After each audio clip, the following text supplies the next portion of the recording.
The views and opinions of the hosts and guests are their own and do not necessarily reflect the position of the management and staff of Guardian Network.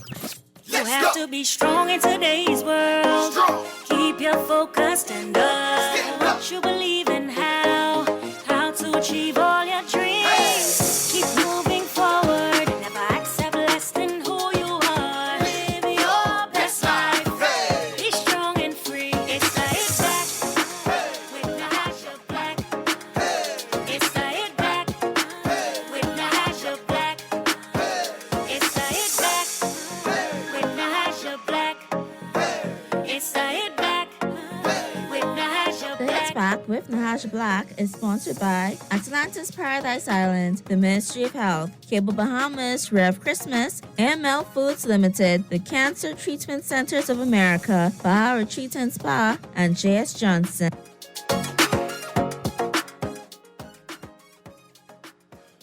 And good evening and welcome to Guardian Radio 96.9 FM. I am Hubert Edwards and I'm sitting in for Nahaja Black on the Hit Back. Certainly very, very, very wonderful evening, and it's a pleasure to be here with you. We are going to have ourselves a varied conversation this evening. We talk about a couple of things. But right at the top, we have on our line, or we're coming in via Zoom, we have the president-elect for Toastmasters International, distinguished Toastmaster Matt Kinsey. And he's going to join us. He's no stranger to radio here in the Bahamas. As a matter of fact, he's no stranger to the Bahamas, knows the Bahamas very well, a member of Club 1600, been around the Toastmasters, seeing friends with many, many individuals right here in the Bahamas. But today, he's here for a different reason, as he has been before. And he's here to talk to us a little bit about leadership and bring us up to date on his transition to president-elect and also his anticipated participation in the upcoming Success Summit, which will be held on 2 days this week, Friday and Saturday. So we want to welcome to the Hit Back, President-elect of Toastmaster International, Matt Kinsey. Welcome. Good afternoon, Hubert. All is well? All is well. Always a pleasure to have you. Always a privilege to speak with you. What's happening on your side of the pond? Bring us up to date. Let's understand what Matt Kinsey, the human being, and Matt Kinsey, the Toastmaster, is up to in recent times. Well, you know, I've got those two grand boys that I watch closely. They're 6 and 4 now. Both in school at least half the day. So they're a joy in my life. Business is going extremely well. I'm very pleased with where our business is at. And Toastmasters is, like many other nonprofit organizations, membership-based organizations around the world, still experiencing the impact of COVID-19 and hopefully starting to turn the corner. But there's still a significant impact to the organization from a revenue and membership perspective that we're working through carefully. And I'm glad to say we've done a really good job of being financially prudent during this time so that we're not draining our reserves even in the midst of this low membership time. And so in a not too far future, you will be taking up the as the president of Toastmasters International. And in many ways, you may be the person who sits at the top during the transition between what we have come to accept as normal now within the crisis and what may be a new normal or a renormalization closer to what we used to prior to the crisis. How are you planning on charting that out? What sort of some of the things that we should look forward to? You know, what excites you about this prospect? Well, the first thing is we're not ever going back. We're going forward. Right. You know, we're going forward to a new environment where we are actively growing in-person on-site clubs, where we're actively growing hybrid clubs where some people are online and some people are in person, and actively growing fully online clubs where everyone is online. So we see all three of those as critical to the future of the organization. We've seen a lot of opportunities, especially in specialty clubs. So let's take something that many people don't care about, parliamentary procedure. Okay, it's very difficult in a district somewhere in the world to get enough people who are interested in parliamentary procedure to form a specialty club around that. However, during the pandemic, we formed 6 hybrid and online clubs that are focused on learning more about parliamentary procedure. That's an opportunity we never would have had. Let's take languages. In the United States, it's pretty easy to get enough people together who are interested in a language other than English for a club. In the Bahamas, it's much more difficult. You don't have the number of people who speak foreign languages. I know there's a significant Haitian population, so that's probably possible. There's a little bit of a Spanish population, so that might be possible, but French, German, Arabic, those are other languages we support. So there might be a few people in the Bahamas who speak those languages who might want to get better with those languages and could join a club anywhere in the world now that meets natively in those languages. So those are just 2 opportunities that we see. So how do we chart this path? I think like any large membership organization, you rely on the people closest to what's going on, and that's our club leaders. They're the ones who are making the decisions and learning the lessons. And when they are willing to share those lessons with other members around the world, it's amazing what we see. And we've seen that during the pandemic. If any membership organization is waiting on the central office to figure things out, whether that's a church, whether that is, the Scouts, whether that's Toastmasters, Rotary, it's too late to wait for someone else to figure it out. Your leaders at the local level, you need to figure out what works, what doesn't work, and then share that with other people. So we're going to continue to listen to our members as to what's working and what's not working. So I'm excited about it because we're beginning to understand better what it is, but we never know. A week ago, I was very confident of where we are, and now we have a new variant out there. I'm not scared of the new variant, but it raises some caution as to how quickly we will be able to fully recover from where we were. Yeah. And so, interestingly, you are at the M of, or will be, and certainly you're close to there now as part and parcel of your transition, but you have to take a global view. It's no longer sufficient in your Toastmaster journey, and I know that you have been looking at this for a while, but certainly as the individual where the buck will ultimately stop, absolutely, you have to now be thinking about every single country in which Toastmasters are at and how this crisis impacts them, how they manage their leadership, how they grow their the clubs, how they go about the business of Toastmasters. I want to ask you, Matt, to give us a perspective, because as leaders, oftentimes we are within an environment which may be limited. It may be just a department or a company, or in some instances, it may be a community center or a church. And then, it expands as you go up the line to become prime minister, to become a president, but certainly not as a president of a country. But being involved in an organization which touches so many countries, what perspective of leadership does that bring for you that you would share?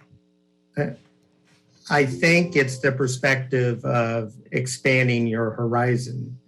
I remember an old mentor of me used to tell me, Matt, if you want to make more money, solve bigger problems. And I thought it was kind of funny at first, but as I've matured in my career, I understand how serious that is. Mm-hmm. If you're solving a small problem, people don't pay that much to solve small problems. All right. And so let's take a look at something we're all familiar with, an automobile. Okay. Changing your oil is a small problem. Mm-hmm. They don't get a lot of money for changing your oil. I know here in the United States, it's $30, $40. It's probably somewhat similar in the Bahamas, probably a little bit more because of import. Okay, but if you need to have your engine changed, that costs a lot more money. And if you need to have body work change, that costs a lot more money because that's specialized work that's a bigger problem than changing your oil.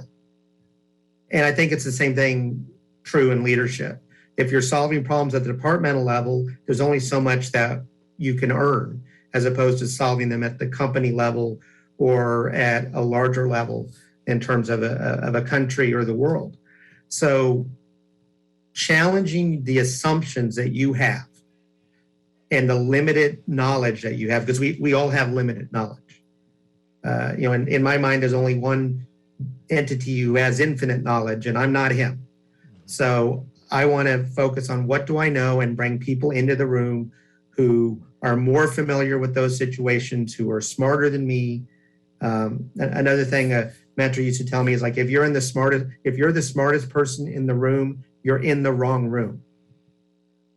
You don't want to be the smartest person in the room because then no one's challenging you, especially as a leader. You want people on your team who are smarter than you, who have insights that you don't have, and who will ask the questions that you won't even think of asking. And that's why these large international boards with representation from around the world work so well, because they've got that knowledge. And the diversity. And it's not just, I think in the United States, sometimes we pigeonhole diversity into race. And we've begun to expand that view into matters of orientation and preference. But it's not just that, it's diversity of education, it's diversity of experience, it's diversity of socioeconomic background. Definitely. We need all of that to create the more perspectives we have that come from different places in life, the better decision we can generally make. Yeah, and it's so easy for us, as you use the term pinhole, right? It's so easy for us to limit ourselves, to kind of stick to the things that we know, to stick to traditional ways of doing, traditional ways of approaching things. But when you get into an environment where, as you indicate, there's a diversity of backgrounds, a diversity of ideas, education, and simply just a diversity of perspectives, you open up yourself, or you create an environment where the possibilities are unlimited, because there are things which you would not for the life of you ever think about in a particular way, but somebody brings that to the fore, and all of a sudden a significant problem becomes that much easier. And not only that much easier, but the ultimate solution becomes that more valuable because of the diverse input. Yeah, and I think one of the other things as leaders we have to do in these times of uncertainty is get over the concept of I have to do things right or I have to make the right decision. You need to make an effective decision. And there might be 7 or 8 effective decisions that you could make. So you need to make one of those and stick with it and see if it works. Give it a real opportunity to work before you throw that decision away. So don't get so focused on doing things right, but get focused on doing things well and being effective. And if we can do that, along with bringing in those perspectives, then it gives you a freedom that perhaps you don't have if you're just limiting your view and you're limiting your choices to the perfect choice and the perfect solution. Because there's very rarely a perfect solution. It's something to be, it's an ideal, it's something to shoot for, but oftentimes they say perfection is an obstacle to progress. And if you want to wait until everything is in place and you have everything just right, then chances are you may just end up not creating a solution at all. Yeah, my wife, Hubert, who you know, she is legally blind. And so she cannot see things that are far away. They're just a blur to her. Now imagine if she thought, well, I can't move towards that object or towards that person because I can't see them clearly. And she limited herself based on her vision, her physical vision, and said, I'm only going to move forward to things that I could see, which means she could move forward really about a foot at a time because that's all she can see. But her view is, she was repelling, and somebody made a joke and said, oh, let Janine go first. She can't see the bottom anyway. And she realized that is absolutely accurate. She can't see the bottom, but she knows it's there. So that gives her confidence to move forward. Yes. And, oftentimes we again limit ourselves because we want to be, and we get comfort from having the knowledge or having the facts and to see things all the way through, right through to the end. But the analogy which we often hear used is if you're traveling on a dark road in a car, you can only see as far as the light will penetrate and no further.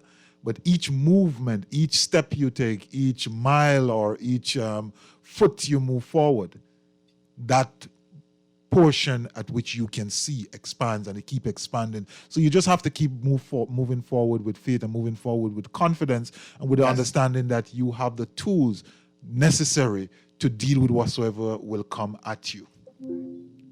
Yeah, and I think that's what comes from being in a place of genuine self-confidence. When you get past the imposter syndrome, and when you realize that, okay, yeah, you don't know everything you're doing, and neither does anyone else around you. We're all doing the best we can to figure it out. And when you get past that spot in your life and you operate out of a sense of freedom, then things really just open up. And you're giving yourself freedom to just make the best decision you can based on what you know today. And if you made a wrong decision, that's okay. Everybody makes poor decisions at one time or another. You can go out, you fix it, and you keep moving forward. Yeah. And it's been okay. It's that freedom, Matt, isn't it, that caused you to grow, because you become comfortable with who you are, where you are.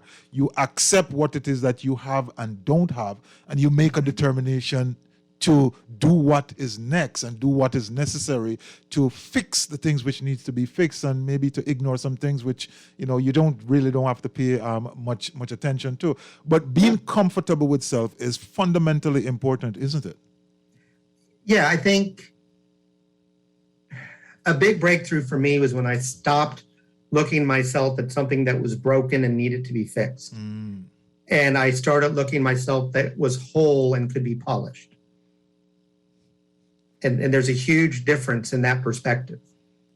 So both of them allow you to move forward and say, okay, I want to get better at these things in my life. But there's a difference between fixing and polishing. And polishing means let's smooth off some of the rough spots. Let's put some shine on this area, okay? Whereas when something's broken, you can never fix it the way it was. It's never fully whole again. And that concept limits you so much. So there was a book back in, I think it was in the early 70s, the I'm okay, you're okay, pop psychology. And it's gotten a lot of grief. But I think one of the important things that came from it is that concept is I'm okay and I'm doing the best I can. Right. And you're okay and you're doing the best you can. And that means I need to forgive myself for my shortcomings as much as I forgive you for your shortcomings. Because I think most people find it easier to forgive others for their shortcomings than they do to forgive themselves. But not so. And so, Matt, I know we don't have a lot of time with you. You will be presenting at the Success Summit again. You were at Success Absolutely. Summit 2020 and you are back at Success Summit 2021. Talk to us about that experience last year and why you were so eager to be back this year. And it's my word, but I think I got it right. Well, I think that, Hubert, the request means a lot. And when you see somebody and you see an organization that's trying to make a difference in a community, whatever the size of that community, and you're invited to be a part, if I can make it happen, I'm going to make it happen. So, Hubert, anytime you want me, you just call me. And if I can't make it happen at that time. We'll make it happen another time, because I appreciate what you're doing. And I think that's most important. Secondly, I had a great time. I wanted to change the conversation up this year. So last year I talked about, a specific type of leadership. This year I'm going to be talking about leadership in general, and coming up with a definition of leadership that I've developed over the last few years that I think speaks to modern times. And so we're going to be developing that in a short series today. Normally this is an hour presentation. I know I don't have that long. I think I've got 20 minutes, 18 to 20 minutes on Saturday. So it'll be a shortened version of this. But I think leadership is so critical. And I look at the impact Toastmasters has had in the Bahamas now, with both your prime minister and your deputy prime minister being distinguished Toastmasters. I look at what's going on in the world with conflict, what's going on in the world with marginalization of people based on things that are outside of their control. And we need leaders. We need leaders throughout the world, but we need leaders who operate in a specific mindset, not a specific manner, but a specific mindset. So I'm going to be talking about that leadership mindset this Saturday. And I hope it helps some of you just challenge some of your beliefs about leadership and allows others you to just stretch your definition of leadership to include a few other elements. Yeah, when an individual hear the term Success Summit, and then they may ask the question, what does leadership have to do with Success Summit? But at the core, Matt, isn't it important that leadership, which starts with leading self and then leading others and bringing value to them, is really the foundation for success? Yeah, Socrates said it so well, know thyself. Oh, you have to know yourself, and you have to lead yourself. And if you can't, here, I'll make it a real easy. Let's say you want to go to the gym and lose weight. And you go to the gym and the trainer weighs 350 pounds and it's not all muscle. Are you going to be inspired by that trainer? Not likely. Not likely. No. Okay, now they're on their own journey, so it's not being critical of them. I'm appreciative of their journey. But if I get somebody who used to play in the NBA or used to play football or was an Olympic athlete, wow, I want to listen to them because I know they know what they're doing, because they led themselves. Even with others leading them, they took those steps. So I think you have to be an example at all times. You have to be an ambassador of leadership if you want to make a change. And you have to be the change you want to see, because as many have said, be the change you want to see in the world. That's leading yourself. And I think what I'm talking about today on Saturday is very compatible both with leading yourself and leading others. And we'll see what your audience thinks, and perhaps some of them will disagree with me. Yeah, I know persons are looking forward. They enjoyed your presentation last year. We still remember you jumping off the ship and in the water. We remember that story very well. And we look forward to having you. We look forward to hosting you. It's not every day that you can put together a program and have the president-elect for Toastmasters International. So we consider ourselves privileged. We feel humbled to have you, and we look forward to your participation. We know you have another obligation to run to, so if you could just give us your final words, and we will then see you on Saturday. Well, Hubert, first off, if you run this event next year and you choose to invite me, I will do my absolute best to be in person in Nassau. Well, there's absolutely no way we are going to have the before the president, then the president, and when you are the president, we do not have you. So consider it done. And we would certainly love to have you here in the Bahamas. So again, Matt, thanks for giving up your time. Thanks for giving up your effort. We look forward to you, and we also wish you all the best as you move forward to become the overall president for Toastmasters International. Thank you, Hubert. Everyone have a wonderful afternoon. Take care. All the best. Bye now. So we'll take a break here, and when we come back, we'll continue the conversation. It's Hubert Edwards sitting in for Nahaja Black. On the hit back, we just spoke with Matt Kinsey, Distinguished Toastmaster Matt Kinsey, the president-elect for Toastmasters International. Don't move. Come right back.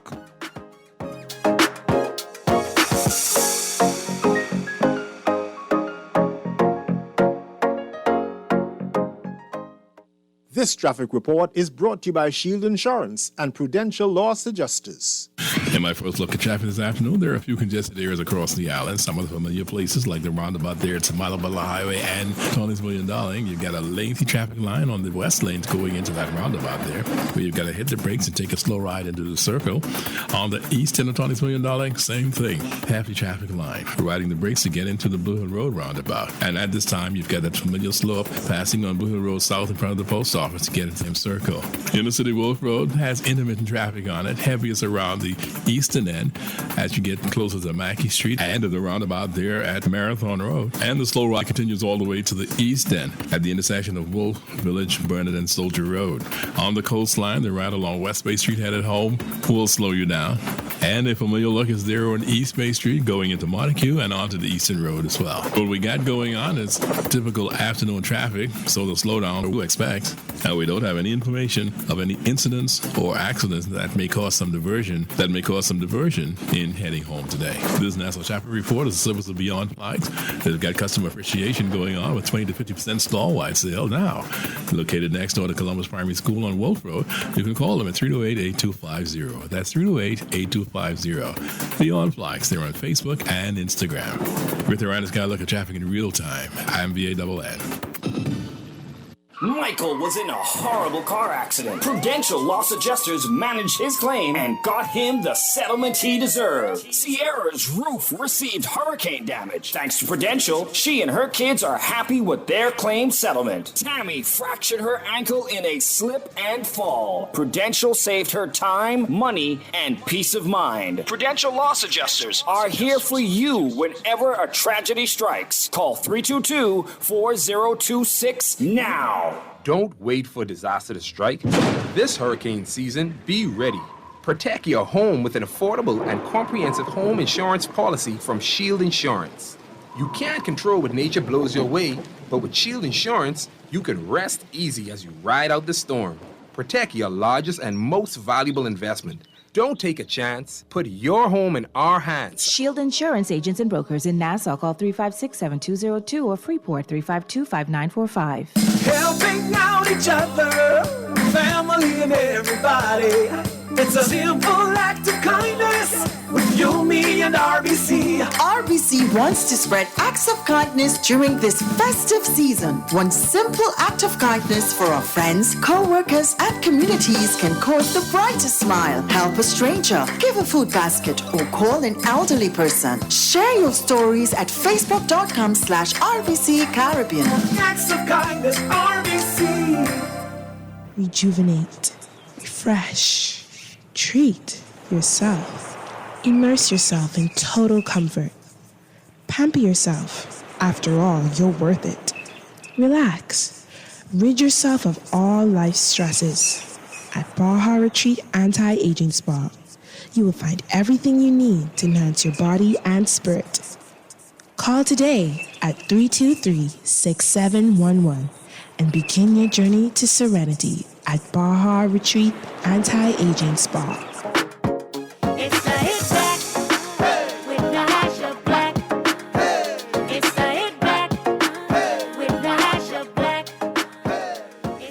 And welcome back to the Hit Back, Guardian Radio 96.9 FM. We're going to have a conversation. We just had a short interview with the president-elect of Toastmasters International, distinguished Toastmaster Matt Kinsey, who will be a part of the Success Summit come Saturday. And so we're having the Success Summit 2 days this year. On Friday, we'll be having Youth Day, and we will be beaming out to country, certainly beaming out to Jamaica. We'll be seeking to have a number of schools in the Bahamas participate. We would have sent out invitation via the president of the BUT, who would have helped us, the deputy permanent secretary, and he's also a trustee on Hubert Edwards Global. Mr.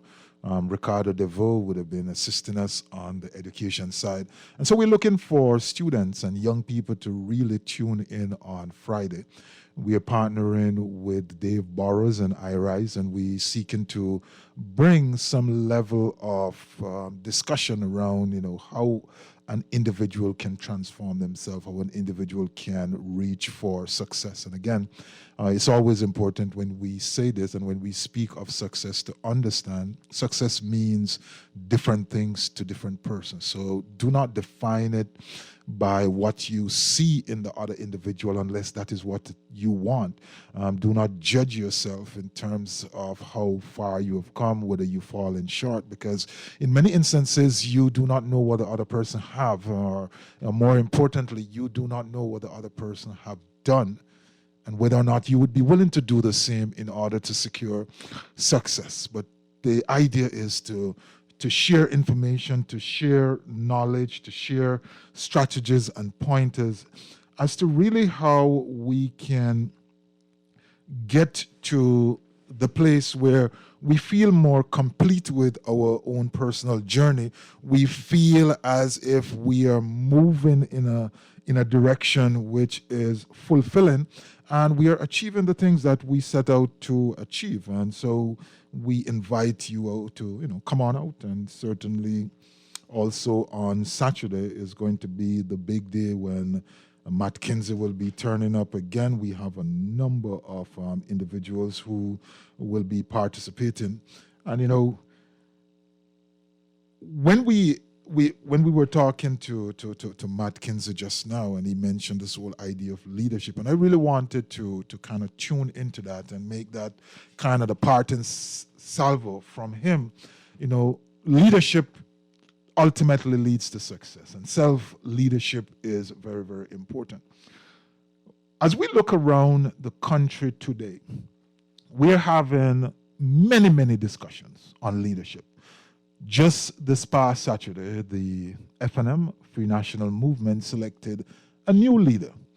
We're hearing about discussion about for persons who may want to vie for deputy leader come the next convention.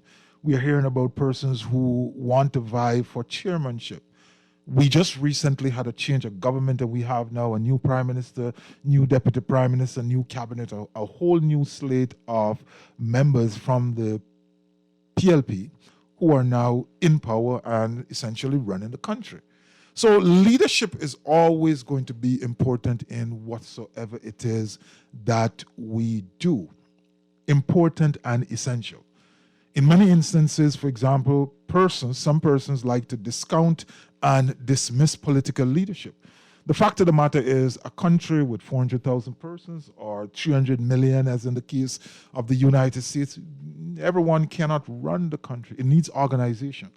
And while we may not always be satisfied, or put another way, whilst we may often or sometimes be disappointed with the decisions and the outcomes, the fact of the matter is, without defined leadership, without structured leadership, it would have been way worse. It would have been significantly worse. Now, that does not make any sort of an excuse. We must always be pushing our leaders to be better, to lead in a way which is empowering and value creating at all points, every single time. But we also have to give lease and give allowance to the fact that, hey, it's not an easy job. It's not easy. Some of the decisions are very clear. They're very easy. From our perspective, when we take ourselves out of the thrust and the bustle of the center where the things happen, right? We see it in clear relief. What we often miss are the other bits and pieces of information which creates the tension between one decision and the next. And one of the most important tension that we find in a democracy like ours, in a party democracy, is the tension between the ultimate objective of a political party and the ultimate desire of the citizenry of the country. So ultimately, the citizens want the country to be well run, to be percolating at its best, to display growth and development, for there to be jobs and unemployment is at its lowest, if not non-existent. These are the ideals, and certainly the persons who are in power, they want these things too because they're good things to have. But on the other hand, even with the desire for the good things, there are certain tensions which are imposed by the party arrangement, in that sometimes the best decision,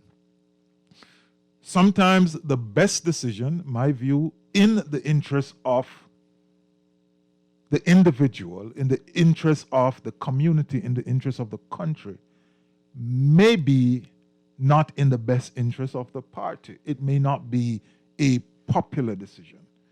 And given the fact that elections are won, parties maintain power based on popular sentiment, popular political sentiment, it then becomes a significant tension to do that, to do the things consistently which are always the one which is ultimately the best thing to do. And so we find ourselves in this tug.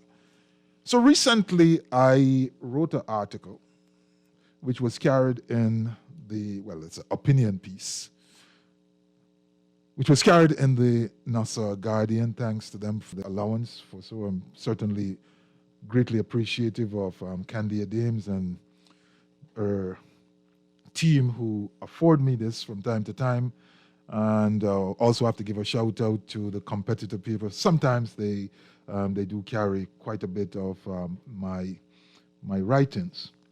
But this particular one, talking about Ubuntu leadership, is something I want to touch on. And, feel free to call in and share your views, because I believe that there is a way, there is a middle ground of achieving all of the great things that the individual desire, whether it's the individual self or the individual party or the individual organization, the individual country within the context of the global economy, global environment. There is a place where that can be moderated, as opposed to we do it only for one person, one party, one country, one community. There's a place where we can find common ground. If you listen recently to the speech given by the Honorable Prime Minister at COP26, and just drill behind the words, just go behind the words. I know it was a great speech and it carried great sentiments for persons here in the Bahamas. But if you drill behind that and you read it like I've read it maybe about 3 or 4 times, and you let it seep into you, there is a vibe which emanates from that speech which says very, very clearly, no one individual entity can do this, whether it's in a country, whether it's in an organization, or in the world. And we need each other. The example of the Bahamas is simply this: if some person someplace out there do not moderate their behavior, the Bahamas is going to sink under the sea. Imagine that. Metaphorically, if you use that as an analogy for analyzing other situations, that's exactly what happens. The behavior of some individuals, sometimes close but sometimes far removed, creates a situation where many, many persons sink and drown. They're underwater, unable to recover, because land underwater is just reef to be populated by fish, and it will be beautiful, but it's not useful. There's no place to put your house. Your waterfront property is all gone. Think about that. We are not going to be here. No one present today, even if you've just been born in Princess Margaret or Doctor's Hospital, not likely to be here when we sink. If the entire thing sinks, maybe portions thereof. But appreciate the fact that your behavior in this moment, others' behavior in this moment, is causing other persons to sink, to drown, to be in peril. And so this article I wrote talks about Ubuntu leadership. And Ubuntu leadership is derived from this African philosophy of Ubuntu, which says, I am because we are. But it comes with certain tenets which I believe are useful in moderating the way we behave, what has become normalized behavior. It's about me first, me number one. I am the man, she is the woman. It's about individualism. It's about rock star status. It's not sufficient for us to achieve anymore. It's not sufficient for us to grow anymore. It's not sufficient for us to be in a state where we are accruing things onto ourselves. We must be, these days, in a state where it's me and me alone. I must be first. So here is where this article starts, and we have some persons on the line. I will come to them in a bit. Ubuntu leadership, it says, leading for the greater good. I started it like this. Nelson Mandela, on his release from prison and for the rest of his life, showed the world how much can be gained and accomplished in very challenging circumstances when leadership is grounded in compassion, respect, empathy, connectedness, interdependence, and kindness. In one of the darkest, most tumultuous, and uncertain moments in human history, he emerged as a leader, flawed but repentant, firm but graceful, pressured but determined to find the path that served the greater good, and in the process stood and still stands as an enduring example for all. At his memorial, Barack Obama stated, "There's a word in South Africa, Ubuntu, a word that captures Mandela's greatest gift, is recognition that we are all bound together in ways that are invisible, that there is a oneness of humanity, that we achieve ourselves by sharing ourselves with others and caring for those around us. We can never know how much of this sense was innate in him or how much was shaped in a dark, solitary cell. But we remember the gestures, large and small, that reveal the depth of his empathy and his understanding. He not only embodied Ubuntu, he taught millions to find the truth within themselves." It goes on to say, leadership at its core is about influence and the creation of value.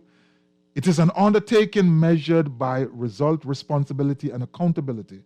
Sometimes a contradictory arrangement often demands selfless effort and unwritten requirements to take full credit for all that goes wrong and to lavishly share the credit for successes with others.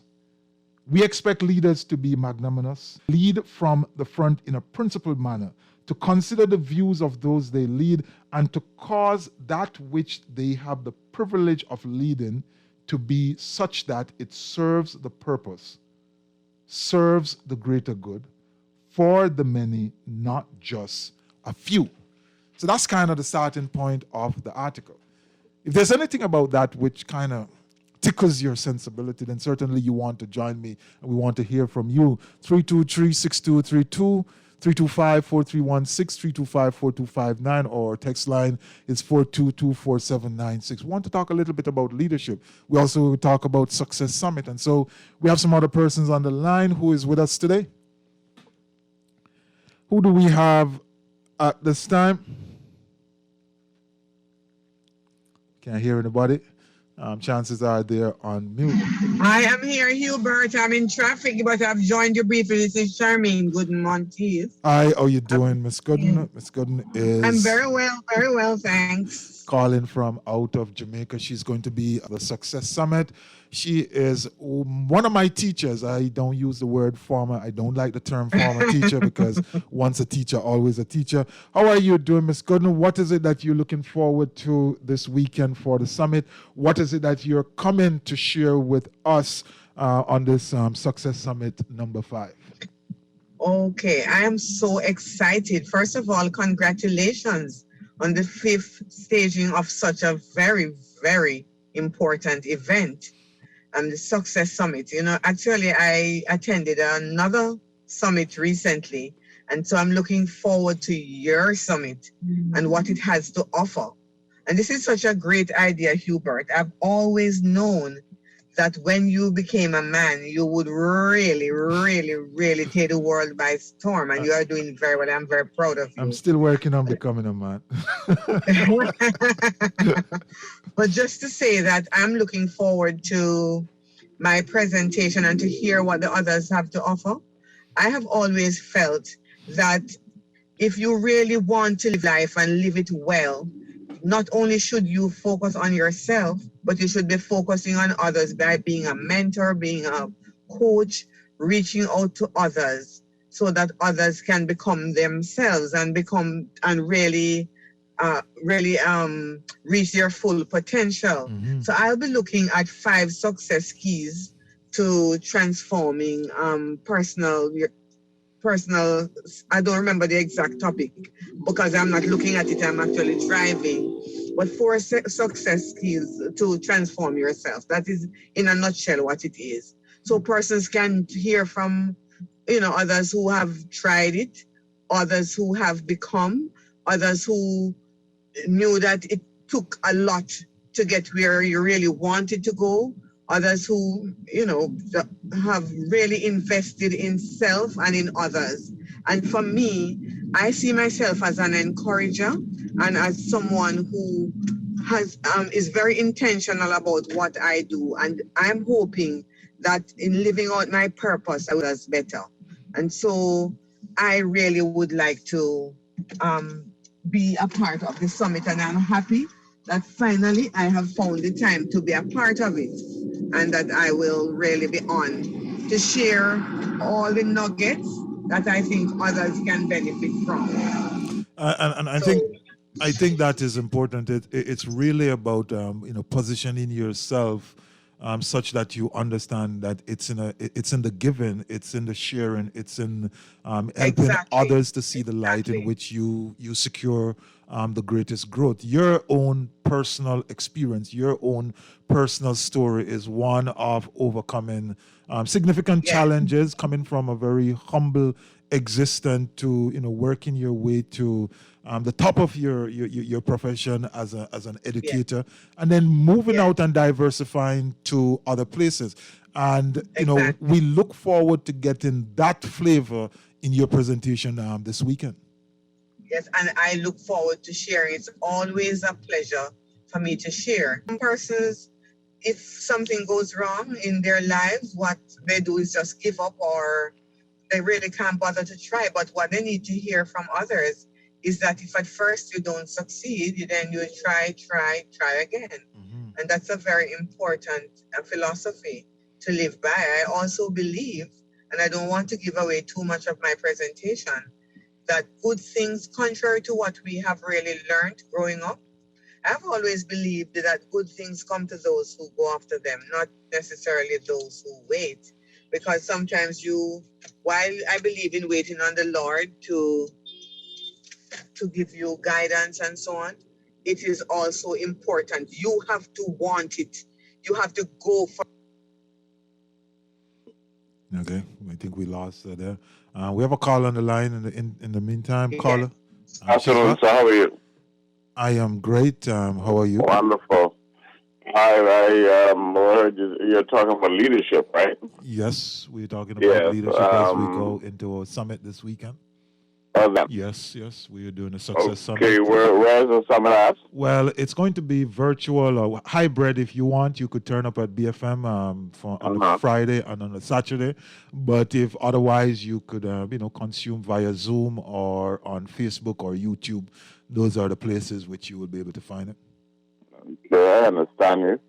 And do you think the average person, for example, those guys that are sitting on the wall, that needs this leadership is going to be is that easy access for them? The guy on the wall have to first get off the wall, and he has to get to the place where the thing which he needs is available to him. He's on the wall because he values being on the wall. And I'm not discounting the fact that maybe circumstances create a situation where some things are not easily accessible to him. I think we lost you. Please call back. Things may not be easily accessible to him.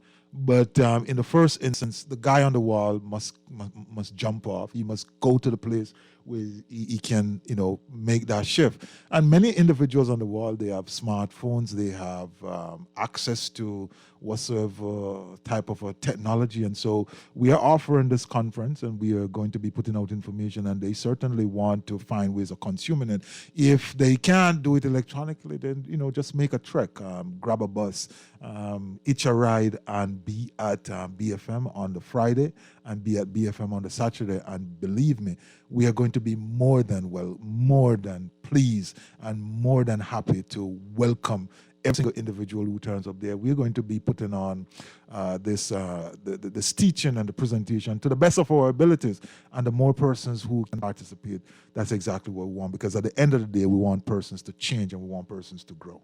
Are you back now? Is it the same person? We have another caller? No, we don't have a call. So yeah, if you're out there and you're on the wall, whether it's physically or figuratively on the wall, you don't have anything to do, you want to start to think about what next year is going to look like for you, then climb down and make a decision to participate. And if you don't want to participate in this, that's fine. But find a way for you to jumpstart your own life, to find something positive where you can pour into you, so that 2022 is going to be a much fantastic and fabulous year for you. We're going to take a break, and when we come back, we'll continue with the conversation. We ask you to join us on the other side. At Fidelity, the holidays are all about family, spending time with loved ones, and being thankful for the little things in life. Worrying about bills should be the last thing on your mind, especially during the holidays. Let Fidelity help you get your bills under control. Fidelity can also get you started with a real savings plan that actually pays you interest. The only thing you need to think about is what you will do with the savings in your pocket this Christmas. Now that's what I'm talking about. Fidelity Bank is here for you this holiday season because you are family, and family is important to us. When I had got prostate cancer, my family didn't know if I was going to live. At Cancer Treatment Centers of America, within days, I got an appointment. They presented me with treatment options, and we set up a robotic prostatectomy. When my scans came back, there are no signs of cancer. They don't see you as a number, they see you as a part of the family. I'm going on with my life. That's a real gift. Call us at Cancer Treatment Centers of America. This is Guardian Radio, 96.9 FM, Nassau, Bahamas. Do you want to travel this holiday season? Don't want to miss out on those doorbuster deals? Haven't gotten your COVID-19 vaccine yet? The Johnson & Johnson vaccine may be just what you need. It's one and done and fully vaccinated. For now, just one jab of this vaccine, and 2 weeks later, you're fully vaccinated and ready to shop. This message has been brought to you by the Ministry of Health and this radio station. We are working to protect our country, our people, and our livelihoods so that we can move forward. The vaccine is safe. The vaccine is easy. The vaccine is essential for our recovery. If we want to rebuild our economy, if we want to get back to our jobs, if we want to get back to our lives, our families, we must do this together. It's the Hit Back with Nahaja Black. It's the Hit Back with Nahaja Black. And welcome back to the It Back. Hubert Edwards sitting in for Nahaja Black. Just talking about leadership. We're talking about how is it that we can gain more from this exercise of persons leading, the privilege of leading, when we think about how we can do it together, when we can do it more. And we also, kind of just throwing in some elements of the Success Summit, which is coming up on December 3rd and 4th, will be held at Bahamas Faith Ministries, and we'll also be online. So you want to go register that. If you want to register, you can go to nlsolutionsbahamas.com. That's nlsolutionsbahamas.com. You will see a link, and you will be able to register for the Zoom session. This texter is asking, what do you understand your leadership style and strength to be? What you're asking me, what my leadership style and strength is. If I was to describe my leadership style, I would say it would be one where I seek to build consensus, and I am looking consistently at how we can create change to be transformational. But that is going to be balanced and moderated by some of the things which I just mentioned. Fundamentally, we have to operate, I think, and I seek to do this. We have to operate on a leadership which is grounded in compassion, which is grounded in respect, which is empathetic. And that is very, very important. Empathy is about, can you walk a mile in my shoe? Can you stand in my stead to understand exactly what it is that I'm going through? Can you, as a leader, when the young lady turn up every single morning late, 30 minutes, between 15 and 30 minutes late every single morning, and you drag her over the coal, abuse her. Let's go to the extreme. You basically verbally abuse her, and you put her under significant pressure as to why she's doing that. But never take the time to express or entertain some level of empathy for her situation, because you don't even bother ask. And the solution rests in the fact that, she's a single mother. She has to take the child to the nursery. The nursery opens at X time. She gets there early because she's taking the bus, but she has to wait. And once the people turn up and takes the child, then she has to jump on another bus, and she has to come to work. But she's a good worker, excellent worker. And that's the reason you rake her over the coal every single day, but never fires her. But you never give her the treatment of being an empathetic leader. And if you did, you could, for example, say, okay, we understand what your situation is. We realize what you have to do. We know that the nursery opens at X time and it closes at Y time. Why don't we agree that you will be here for 9:30 instead of 9, and you will work through until 5:30 instead of leaving at 5? And that works because it gives her sufficient time to go pick up the child by 6:30, because they open to that time. And after 6:30, there's an extra charge, so she's not incurring any additional cost. As a leader, are you willing to walk in the shoes of the individual?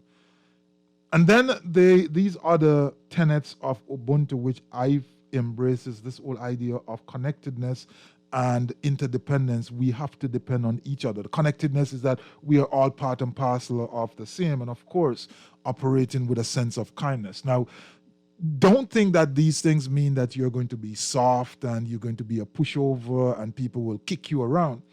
In fact, to the contrary, this type of a leadership is firm because it's rooted in integrity. Now, my experience has been, before we come to our live line and talk to our guests, my experience has been that in many instances, and this has happened to me personally, enough time for me to be convinced that the way the world works today is sometimes totally against this. Because when you stand on integrity, when you stand for a thing and you do not move based on values and principles, you get crushed, or you get pushed to the side, or you get pushed out. No question about that.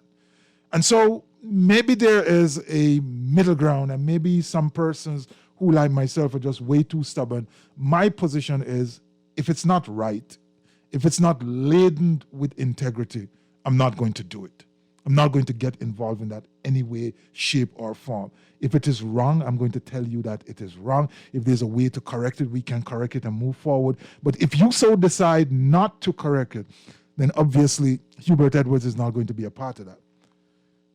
And I've seen situations, I've seen examples in my own life, in my own professional career, where I came up against that.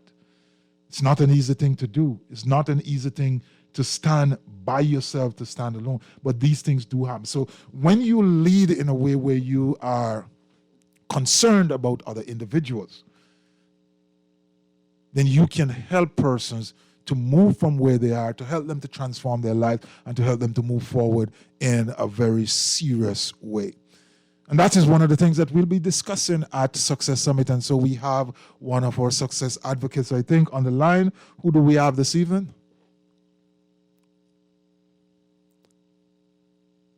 Do we have anyone there? Valerie Grant here. Hey, Valerie Grant. So we have somebody else calling in from Jamaica. Valerie, how are you today?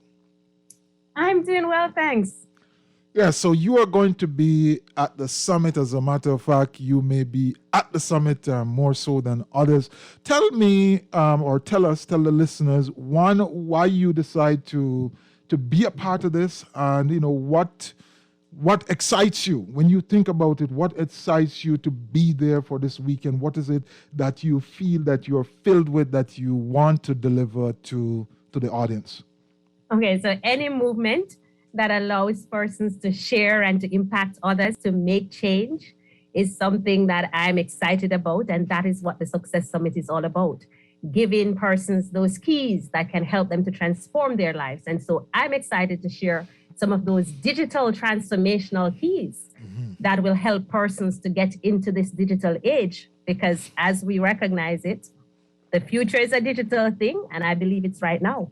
Yeah, we're living in the metaverse these days, and we're dealing with cryptocurrency. And we just simply, having gone through COVID, we have leapfrogged a number of years in terms of normal transitioning or the ratcheting up of technology. And so your contribution, I think, is going to be a good one. You are from a digital background. Tell us a little bit about yourself in that regard, so that person understand, who will be speaking to them come this weekend. Okay, so I am the founder and chairperson of a technology company in Jamaica, headquartered in Jamaica with offices across the Caribbean and in the US. It's called Geotech Vision. And I have been a part of the movement for digital transformation, advocating for the Caribbean to really get on the train of digital transformation, even before persons thought that digital transformation was a thing. Mm-hmm. So back in 2014, we were one of the first people to introduce technology in education, and started to make sure that children could bring tablets to schools, because we recognize the importance of everybody becoming a good digital citizen. And that is so important. And so when we talk about this digital space and you working to first of all, you have to move with the mindset of being this digital citizen. It scares the hell out of some people. There's some persons who I've interacted with who are running scared. They are purveyors of conspiracy theories. They're individuals who really are thinking that, in some instances, based on religious background, they say that these are the end times. But isn't it important that individuals really take a pause and understand what is happening, understand that over time after time, the world goes through different transformation, and that it is important to put themselves in the best position to either profit or to, however you want to put it, to profit or to gain, but certainly not to be at a disadvantage as we evolve into this new paradigm. Certainly. We have gone through so many transitions over periods of time. Some of us may not have experienced it in our lifetimes, but we can certainly point to the fact that we have come out of the industrial age, where that was where everybody was going. Mm-hmm. But now we have gone into an age of that digital revolution, the 4IR, as we put it. And so we're even getting into the 5th. So the reality is that we are in a digital age, so we have to go with the times. I understand the conspiracy theories that are there, but if we just look at simple practicals, if it's religion that we're talking about, during the advent of COVID, when everything stopped, technology was the means by which worship still went on. So even in that situation, technology was what was bridging that gap.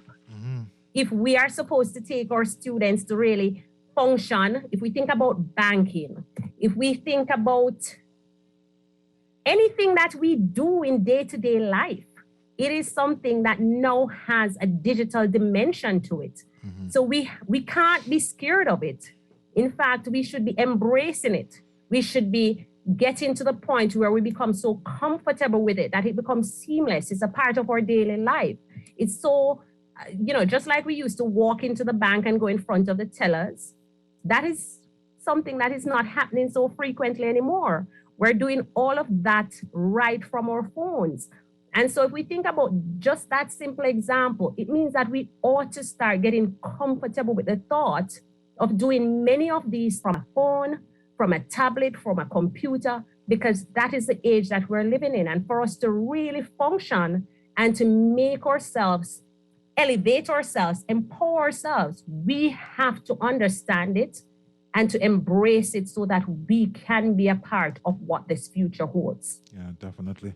We also have on the live line Mr. Jeffrey Beckles, who's also a Success Summit advocate, a success advocate, and he'll be speaking. Jeff, welcome to the Hit Back. Good evening, great one. How are you? Hello, Valerie. I'm looking forward to meeting you this weekend and looking forward to an exciting time.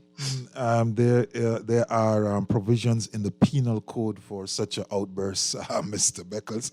It's the great one. You have to be very, very careful, especially that we have national witnesses. You could spend interesting time in interesting places by saying that. How are you gearing up for this weekend? What excites you? What is it that you bring into the table? What is it that you're looking forward to? Well, thank you, Hubert. And I'll say this to you. You always remind me that greatness is something that people thrust on you, right? And so I give honor to where honor is due. But you know what excites me? Valerie was just talking about all this digitization and digital transformation and digital currency and crypto and digitize this and digitize that. But you made a point that we have probably leapfrogged anywhere from 10 to 20 years in our advancement in the last 2 years. But the one thing that has not kept pace with digital transformation is people.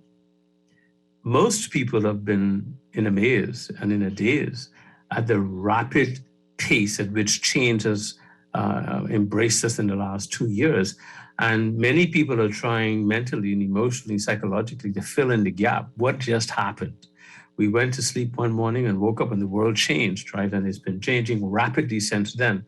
And so this weekend, my focus is going to be on getting people and equipped for this transformational shift that has already begun and how we can not only recognize it, but keep pace with it.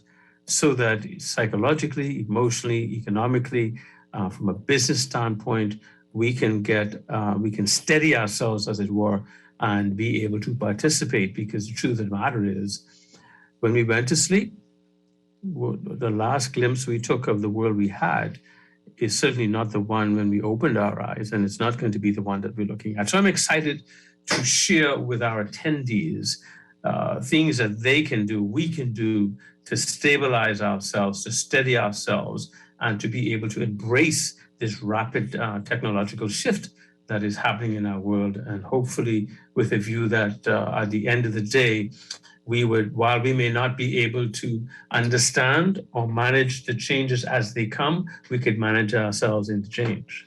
And I think that is so important as we talk about the summit and we talk about leadership. It is said that service is the highest means of leadership, and leadership obviously is the highest. Self-leadership is the highest form of leadership in and of itself. Self-leadership, the highest form, and service is the highest means. Socrates said this: the individual leads in order that those who are led can develop their potential as human beings and thereby prosper. And that at its essence is really what we're trying to do. You may not see persons from the summit as your leader. You may not even see an individual as a leader.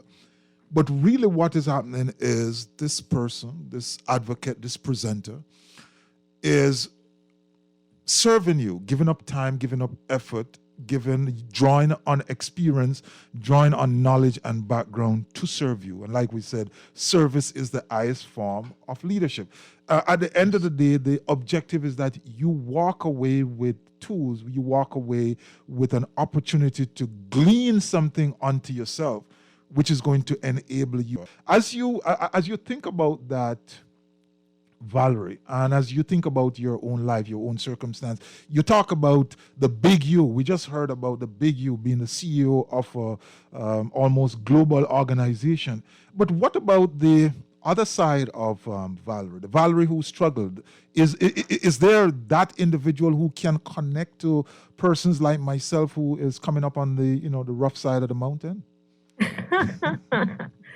Oh, I don't know about you coming up on the rough side of the mountain, but I suppose we all do from time to time. Yes, there is the Valerie who have had to really stare down lots of challenges. But as was mentioned by Jeffrey before, it's about that self-management.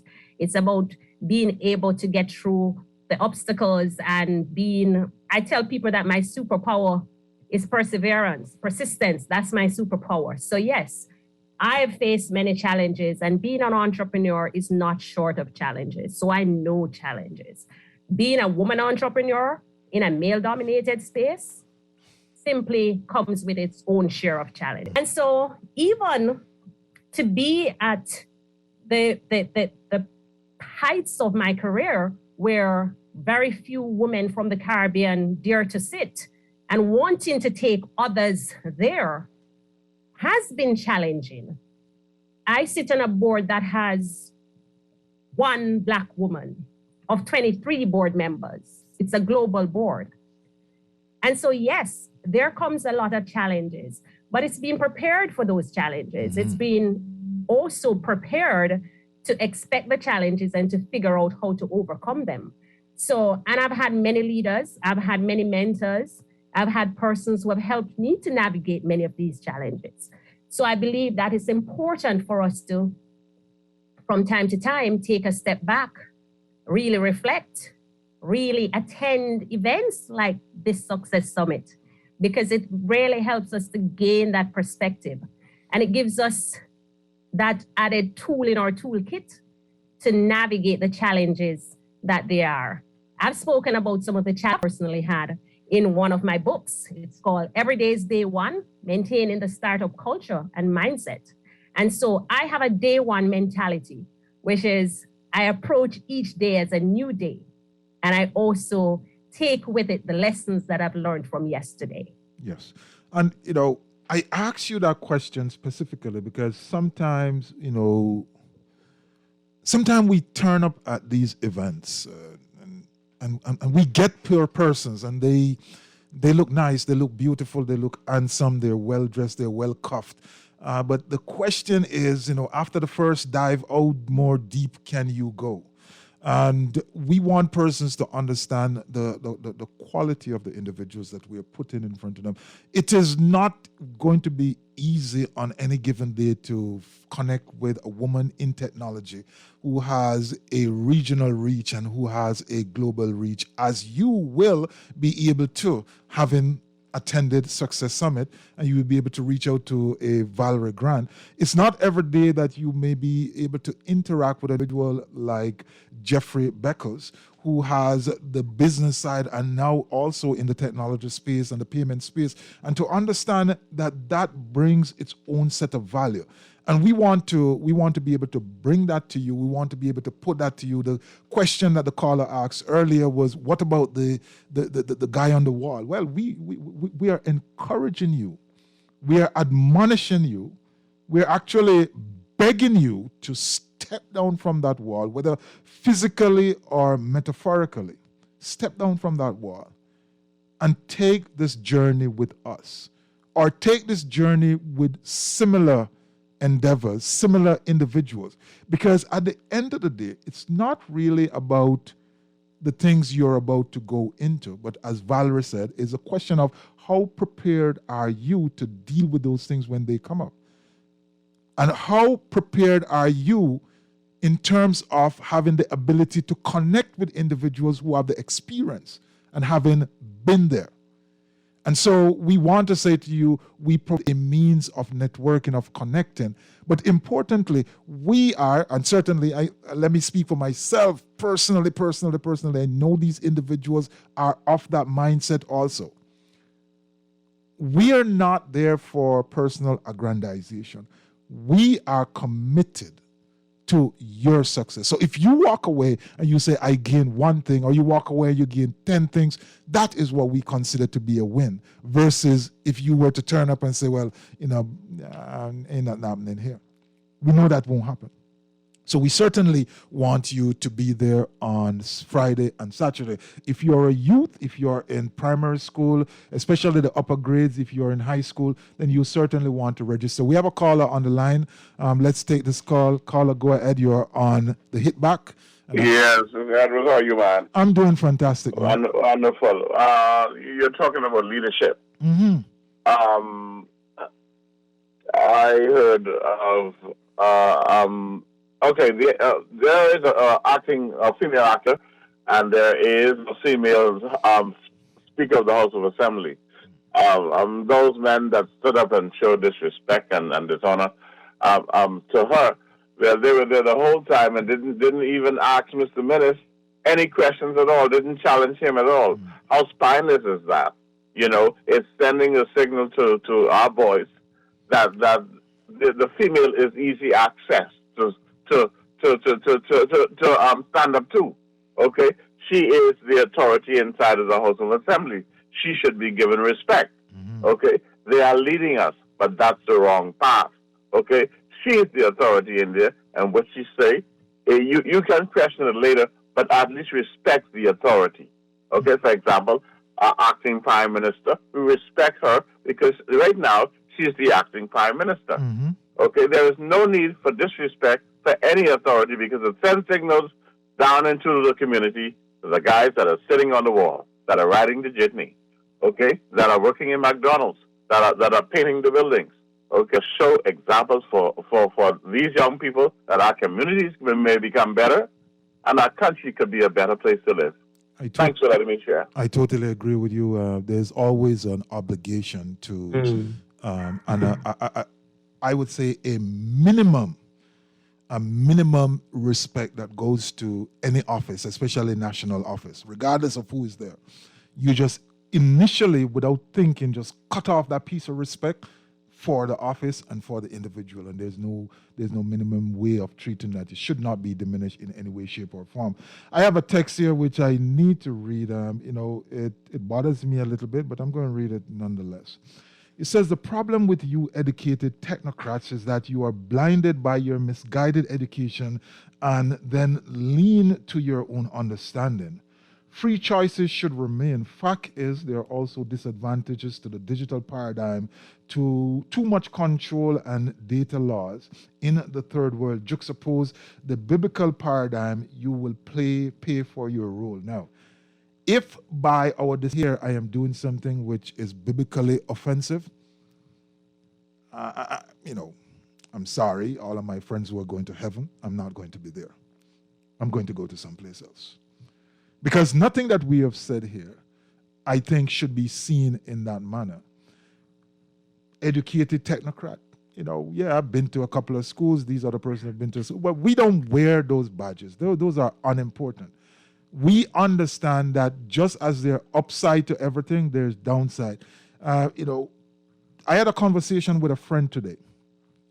And he had presented something on WhatsApp and was saying, these things are happening, and it's a way of enslaving the people. And I said to him, you need to be in the position. You need to find a way to put yourself in the position of having the ability to enslave, but never do it. And that's what we have to start to think. We cannot allow ourselves to be left on the outside of these movements, because the transformation will happen anyway. So you and I need to be in the flow, and then we need to use our integrity and use our well thinking to ensure that persons are not hurt in the process. That's the only way to go. And that's the only thing that we're saying here. We're not trying to take over the world. We're not trying to go against anything which is biblical or anything which is religious in your view. We're simply saying that this thing is going to happen. And if you want to use a biblical example, it's Noah in the ark. And he's saying that rain is going to be falling. And if you don't believe me, you just wait long enough. You will be digitally wet. It will happen. Prepare yourself. Simple as that. Jeff, it's interesting that you read the texter's message, because he sounds like the people he's talking about, right? And the reality of it is this: any device, any solution, with all the good intent that we may present them, can be used to monopolize or manipulate. Technology is no different. I would imagine that the texter just also used a product of technology to send you that message. Yes. And as I was sharing with a group of people the other day, a lady said to me, well, that's why I turn my phone off when I go home, and when I'm charging it, I turn it off. And I said to her, you realize your phone is never really off. I said, you could turn it off. It may be off to you. The point is, as we evolve in life, there are tools. Medicine is an evolution. Technology is an evolution. There was a time we couldn't get on an airplane because you had to walk everywhere you went. And then, there were bicycles, and then there were cars, et cetera, et cetera. It's a progression. And I don't think we should run from that. I think what we owe to the wider community is exactly what we're doing on this weekend, is that we are deepening people's understanding. We are broadening their depth. We are creating a path for them to create more networking and reach, as it were. How life progresses, that, because if you use the illustration of Noah, before Noah, we didn't even know what a boat was, right? And so here we are with super yachts that can navigate. You program them, and it takes you wherever you want to go. It's called progress. So, and to your earlier point, while it's nice to apologize, make sure you understand why you're apologizing. I think at the end of the day, we never want to be offensive to anyone. But at the end of the day, why the summit is successful is exactly the reason why we do the things we do. We as leaders are investing time and energy into other people. That's what true leadership does. Yeah. There's been no more written about subject in the last 30 years than this of leadership.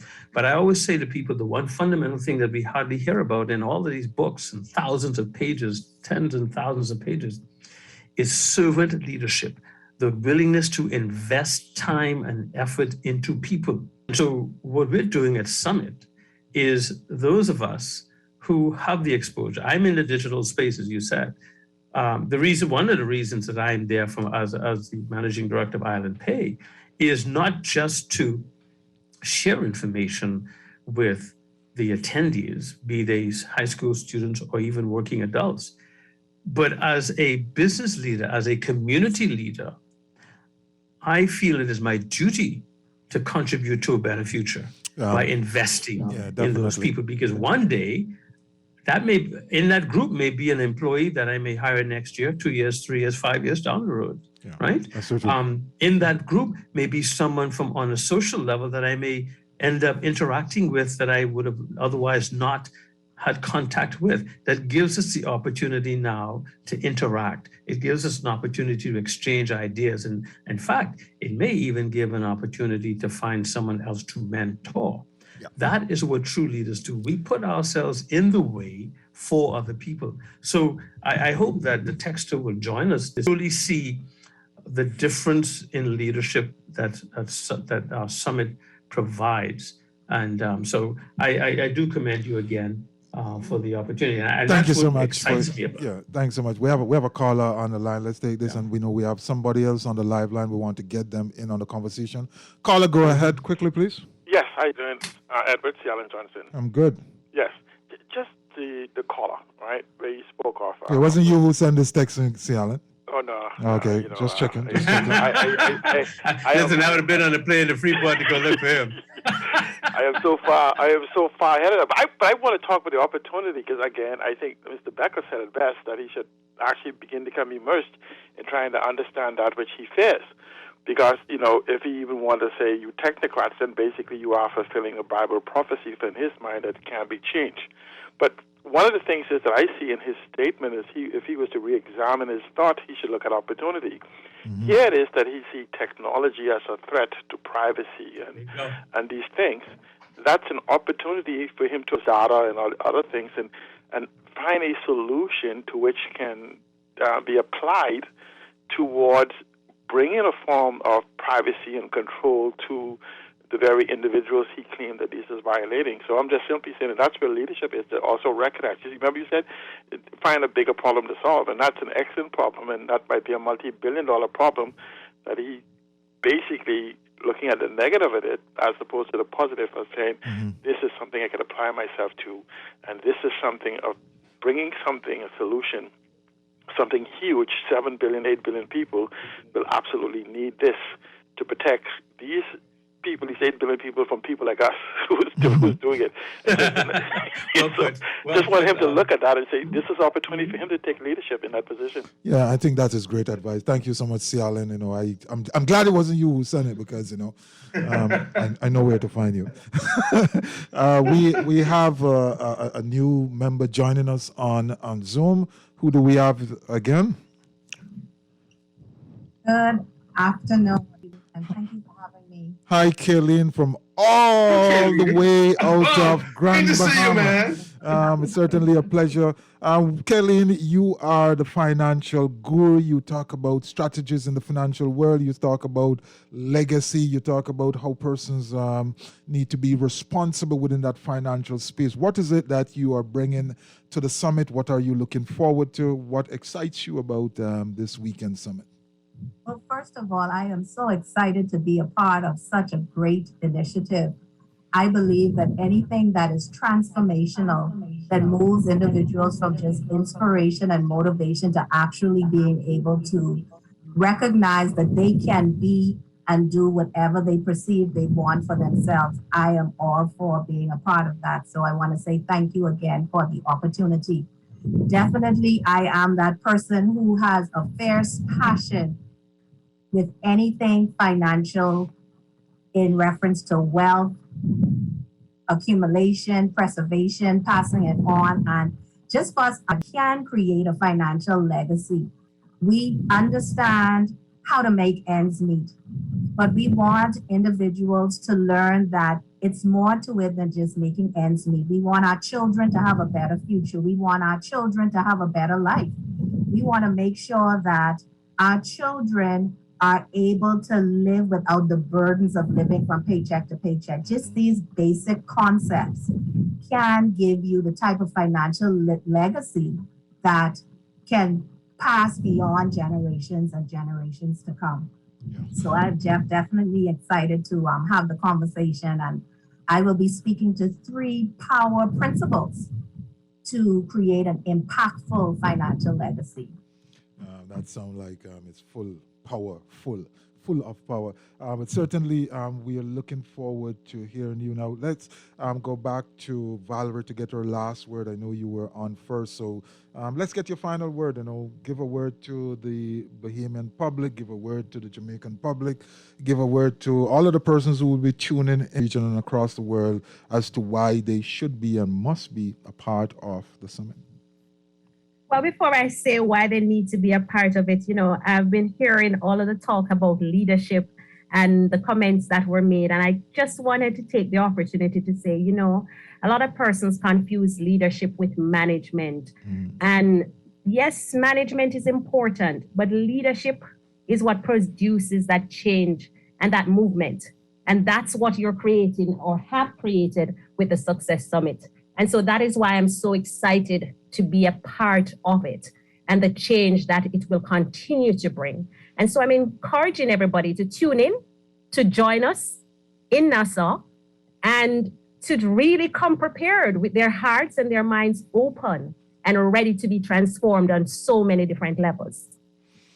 Thank you so much, Valerie. We look forward to seeing you over the weekend and to hosting you at the summit. And, for the persons out there who want to come and hear you and certainly want to connect with you as a woman in technology, regional and global player, then certainly you will be available. You have some books that you will be putting out there too. And so, we look forward to the entire package. And so we'll say, okay for now, so long for now until next week. Well, this week, Friday and Saturday. Thank you so much. All right, take care.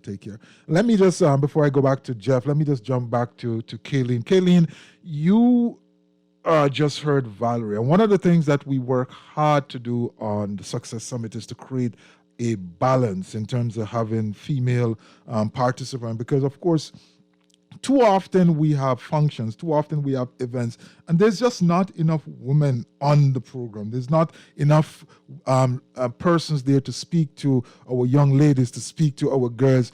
Is there a place in your presentation where you actually reach out and try to make that connection on a I don't want to use the word gender, but really we know what some of the vagaries are in terms of, woman versus man in society. Do you kind of special focus in that regard?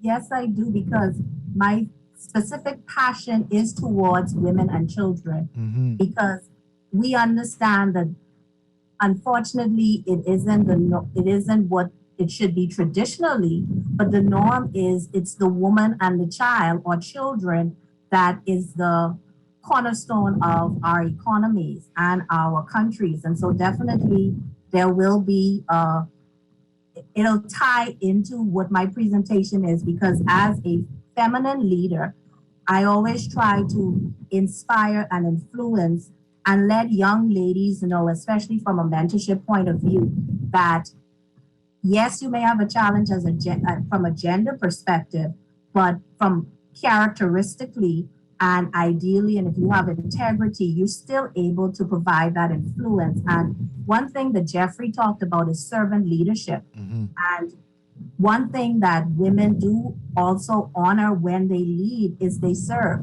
So that's a feminine becomes a part of their leadership style. So definitely that'll be a part of my conversation, because I always try to integrate that from the perspective of a woman in financial legacy.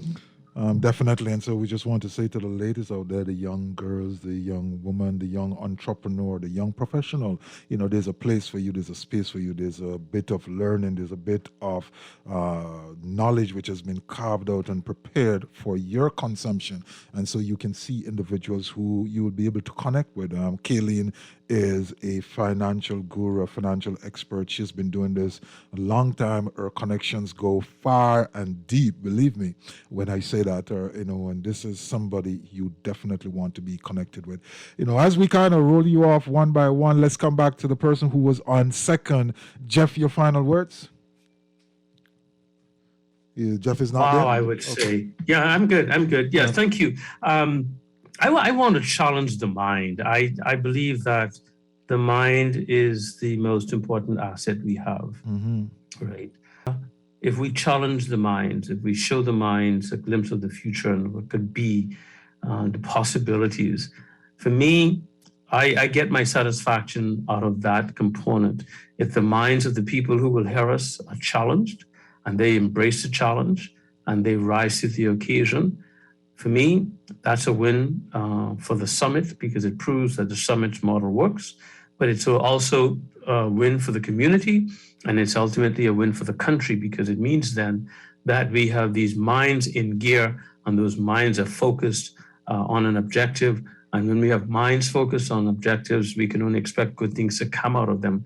And so that's what I'm looking forward to this weekend. And I'm certainly looking forward to hearing Valerie and the rest of the speakers, Colleen, and all of them. I think it's going to be exciting, Hubert, and you and your team are to be commended for that. So if you haven't signed up, register. I know I've shared it with my friends in my network in high schools and some teachers and some principals and some of our working class colleagues. Let's start making a difference. We have a beautiful country. We have a beautiful region.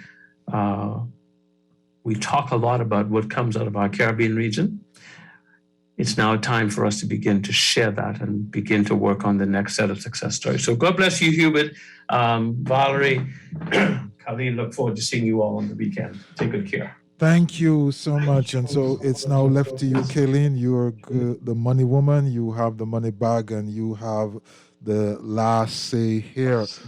Tell us, in terms of the ravages which have taken place, and without giving away your presentation, but persons have gone through some significant ravages as a result of the COVID crisis. Some individuals were better prepared, some weren't. Some individuals are still teetering, some on furlough, some don't know if they're going back to the job.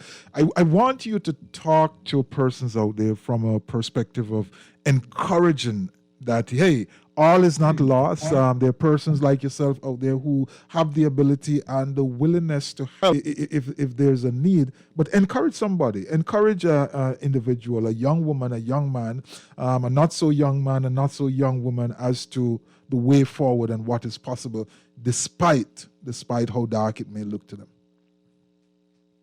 So despite how dark it may look, definitely in Grand Bahama, we've been experiencing financial dryness for almost a decade and a half. And Dorian came in 2019, COVID came in 2020, and there are many individuals who are burdened and weighed down by challenges. And one of the power principles that I will speak about is called the power of stuck. And so some people may feel stuck right now. They may feel like there's no way to turn, there's no way for them to get out of where they're at. But the one thing that, and it's going to be three things that I'll talk about, but the one thing that would give them some glimpse or glimmer of hope is their perspective, their mindset, how they. We have to understand that challenges are not unique to just individuals. And I always like to identify and tell people, if you look at the word challenge, there are 5 letters in there that spell the word change. And so, yes, you may be challenged. Yes, you may be burdened, but there are opportunities for you to shift and change, especially being connected to the Success Summit and having multiple speakers who could speak to how you can move from where you're at to where you want to be. So one of my power principles is the power of stuck. You have to be there to hear how that can be an advantage to someone who may feel that they're stuck right now. But definitely there are opportunities for change when there's challenge. Definitely, and we look forward to hearing from you. We look forward to seeing you. We look forward to the knowledge that you're going to share, and we hope that some persons will definitely benefit from what you have to offer. So Kayleen Newton will be at Success 1, the 5th edition, and we want you to be a part of that. We're going to take a break here, and when we come back, we're going to bring this to a close. You're listening to The Hit Back. Don't move. Come right back.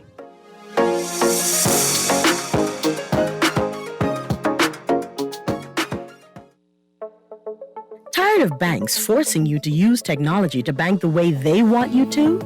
Your convenience is important. So no matter what your banking needs, Commonwealth Bank's friendly staff are always available in branch for that personal one-on-one service. But when you choose technology, our online and mobile banking app offers you state-of-the-art functionality. The choice is yours. Commonwealth Bank. Bank the way you want. Do you need to insure your vehicle at the best price? With the most options and free installment payments, CG Atlantic agents offer affordable coverage for everyone. Just call 677-6422 to find out how you can protect your vehicle with extra options to keep you covered. Why wait? Call CG Atlantic agents today at 672. Visit us online at cgatlanticagents.com or in person at Atlantic House, 2nd Terrace and Collins Avenue. Nassau Insurance Brokers and Agents Limited, trading as CG Atlantic Agents. Food security is a challenge for many. Now in a pandemic, many more are unsure of their next meal. Through their Feed 5,000 program and a $20,000 donation, AML is working to ensure that everyone has a meal for the holidays, and they're inviting you to help. Now until December 17th, visit any Solomon's, Costrite, Fresh Market, or Domino's in Nassau or Freeport, and Exuma Markets in Georgetown to donate and help feed a family in need this Christmas. No amount is too small. Remember, we're all in this together. Rev customers already get more channels, more sports, and more speed. Now, we're giving more Christmas with up to $250,000 in cash and prizes. Sign up or upgrade to Rev Trio to win prizes like rent and mortgage payments, trips to see your favorite sports teams, plus up to $20,000 in our Rev Cash Vault. Want to win more Christmas? Call 601-8992 today for Rev Trio. Rev, you and us together. Your child needs nutrients every day, and Enfagrow has DHA and iron, which supports your child's mental development. Enfagrow has components which cow's milk does not contain. Support your toddler's growth and complement their diet with Enfagrow. Let's fuel the wonder. This product is not intended to be a substitute for breast milk. Milk does not contain DHA, but contains calcium and other nutrients. We are working to protect our country, our people, and our livelihoods, so that we can move forward. The vaccine is safe. The vaccine is easy. The vaccine is essential for our recovery. If we want to rebuild our economy, if we want to get back to our jobs, if we want to get back to our lives, our families, we must do this together. When I got prostate cancer, my family didn't know if I was going to live. At Cancer Treatment Centers of America, within days, I got an appointment. They presented me with treatment options, and we set up a robotic prostatectomy. When my scans came back, there are no signs of cancer. They don't see you as a number, they see you as a part of the family. I'm going on with my life. That's a real gift.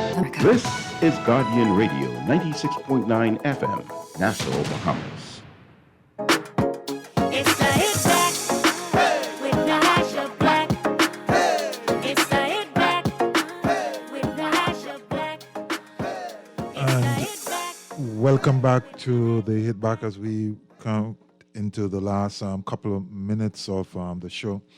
Let me just finish this opening salvo of this piece, the article. An honest assessment of leadership today shows the emergence of leaders as the center of all things, leading in a highly competitive environment where individuality and personal gains for a narrow grouping trump the ideal of serving the greater good, the emergence of the rock star leader. Where everything focuses on the individual, their thinking, ideas, and approaches. We often hear terms such as transformational, servant, or charismatic leader. These and others are all popularly practiced on characteristics of the leader without any tangible philosophical underpinning, generally accepted principles or concept to truly assess performance. Executed well, they all have the ability to deliver value. However, in an assessment of their pros and cons, one cannot help but contemplate whether there is a better way. Is there an approach that has the principles, undergirding, and concepts to bridge the gap we observe to fix the weaknesses that are largely a consequence of an overly individualistic and ultra-competitive existence, where situations are defined mainly in terms of winning and losing, where there is a proposition that can remedy the urgent demand for a fundamental shift in outlook? I believe there is a conscious, even if largely unspoken, demand for an approach with a greater balance that arrests leadership to consistently deliver value beyond narrow confines, which are often self-serving. I am convinced that Ubuntu leadership, built on the philosophy that we are, holds some of the answers. Only some, not all of the answers. Just want to deal quickly with a couple of texts. One individual here says, respect goes both ways. To the extent that we have been disrespectful in any way, certainly would apologize to you. I can't think about it in anything that was said that would have been disrespectful, but so be it, or maybe that was a mistake. The individual who talks about the educated technocrats wrote back to say, I love God more than this. I am sorry. Technology is moving faster than legislation. It has been used to algorithm every aspect of our laws. It is the precursor to a totalized globe. As important as we think we are, food is the staff of life. I see through my own eyes, just as your technology will fail us. Okay. I would just want to say to you, texture, stay open. Maintain a sense of appreciation for the possibilities. I don't know who you are. I'm just trying to glean a sense from your text. Obviously, you are a religious person, a spiritual person, a person who loves God, and that is commendable. But I believe you should not allow your hard-held beliefs to crowd out everything else without a full examination of it. You know, you grew up in a circumstance which was largely analog, and you did some things like, give people your passport, give people your birth certificate, and they sit down and they transcribe it. All that is happening is a digital version, electronic version of some of the same behaviors.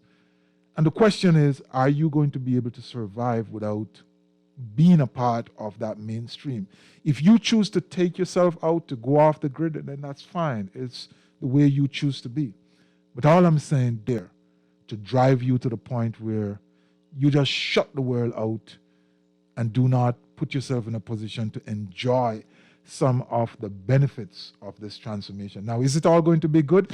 Absolutely not. Are persons going to use it all for good? Absolutely not. There's some persons who are going to use it for bad things, dark things, and very dark things. You do not become a purveyor of that. You seek to do it to the best of your ability, to be integrous in your action, and where you see persons are being treated badly, being taken disadvantage of, be prepared to stand up for them. Be prepared to be the one who lashes out and draw attention to it. And so we said to you, come and join us at Success Summit 2020. Go to nlsolutionsbahamas.com. Come celebrate with us. We are honoring 6 individuals. We are honoring Evelyn Cassar, Tanya McCartney, Dave Borers, and Keith Major. We are also honoring Mr. Clem Foster and Patrick Anlin, and 5 young individuals who are receiving scholarship grants. We want you to be with us on Friday and Saturday to be a part of that. It was certainly a pleasure sitting in for Nahaja Black on the Hit Back. So take care, walk good, one love, and Ubuntu.